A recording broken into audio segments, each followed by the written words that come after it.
40.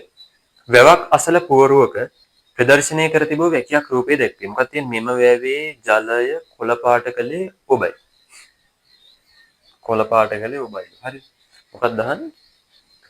මේකට මොකක් මිනිස් ක්‍රියාකාරකම් හේතු වන්නේද කියලා අහනවා. කොළ පාට කියන්නේ මේ සුපෝෂණීය තත්ත්වයන්නේ නේ. අපි ඒක දන්නවා. වැව ඉස්මත් එලි පෙලි කිරීම නෑ වැරදි.